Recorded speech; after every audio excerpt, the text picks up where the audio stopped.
Hi everybody, my name is Dick Dale, and they call me King of the Surf Guitar.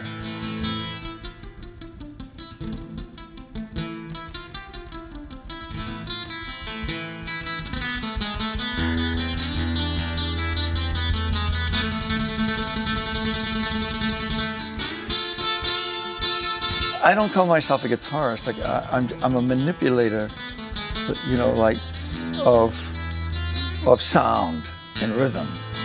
I play rhythm on a guitar. Woo! Goosebumps. And it's like playing from within. It's like soft, big, soft. You make it scream with pain or pleasure. Yeah.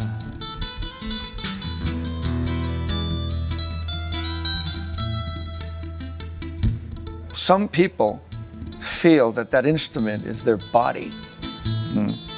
And when I'm on stage, when I'm playing that instrument, I've had elderly people tell me from other countries that had watched, and they say, I look like I'm exercising the devil out of the instrument, or I'm chopping down a tree with it, or I'm doing something. It's that when I play that instrument, it becomes part of me. And then a lot of times the faces that they'll see that I make when I play is not show business. It's pain from coming right from the abdomen, going right straight through my arms and into my fingers.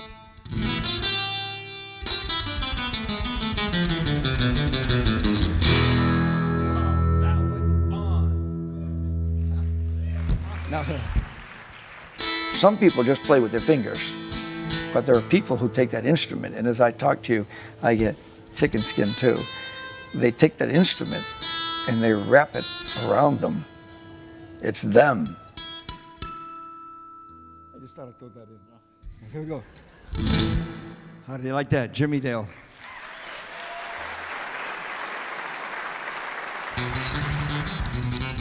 The ukulele, what happened was when I got it, because I was banging on my mom and dad's flower pans, listening to Gene Krupa on the big albums, and I would bang on these things, playing drums.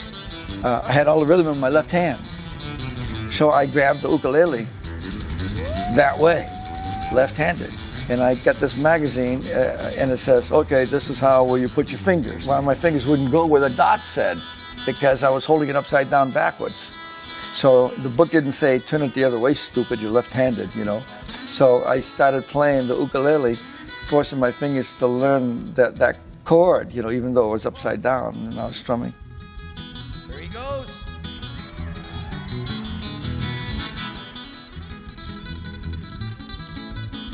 Well, what happened was, I said, look at all the strings. What am I going to do with the strings? And he says, just play the same ukulele strings. I just kept strumming ridiculously the ukulele chords till I came to California. And me and Ray and Nick O'Malley and Billy Barber on the keyboards, we just started playing this rock-a-tuck rockabilly music, and that's how I started strumming, and that's when I met Leo Fender. Jimmy Dale.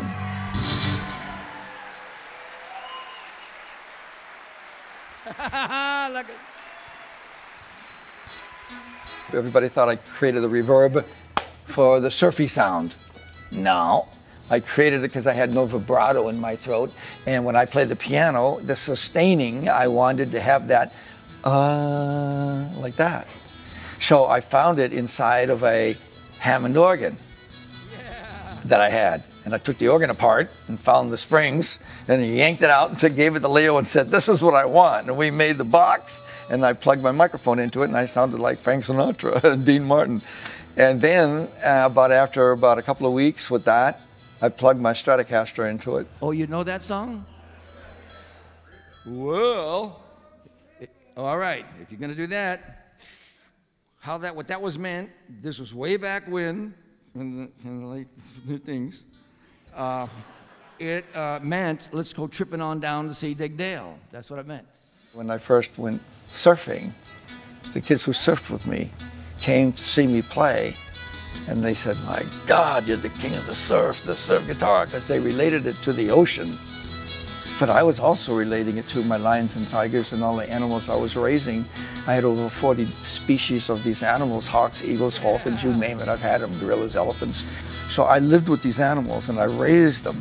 So when my mountain lion wanted me, he'd go, "Wah!" like that. So I'd take my guitar and go, "Wah!" and stuff like that. My lions would roar, they go, "Wah!" like that. And I would do that, growl on the strings.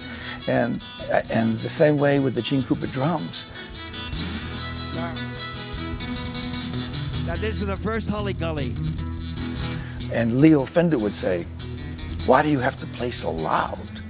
You know, in those days, they didn't use microphones in front of amplifiers. They didn't have 100-watt output transformers. And when I said, "Mr. Fender, my name is Dick Dale, I'm a surfer, I got no money, can you help me?" And like that. And he looked at me and he said, "Here, I just made this guitar." He made the guitar in 1954. He handed me the Stratocaster. He said, "Play it." And I said, "All right." And I grabbed it. When I turned it around and held it upside down backwards and started going dun dun dun dun dun dun, Gene Krupa, he looked at me, and Leo never laughed. He was like Einstein. He was just stern. He almost fell off the chair laughing. And I think that's what cemented our relationship. Let's go tripping!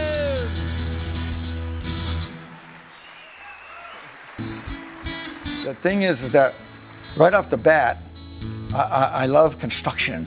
Every time I walk into a place, I see how it's put together and how I can copy from it, you know? My Lord, I looked at some of the stuff, that stuff from India, from the walls, how the walls were constructed, and then all of a sudden how everything was placed.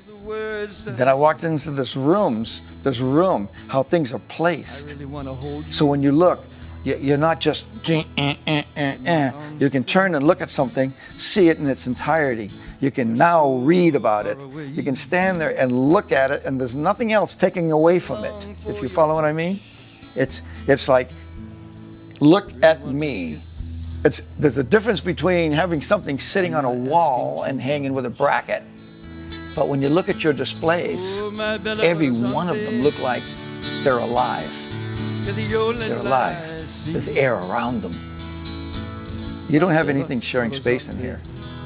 Everything in here is like in its world by itself with that person, the musician, the entertainer that performed it. Please come back to me. My heart cries, Bella, Bella. You're the only love for me.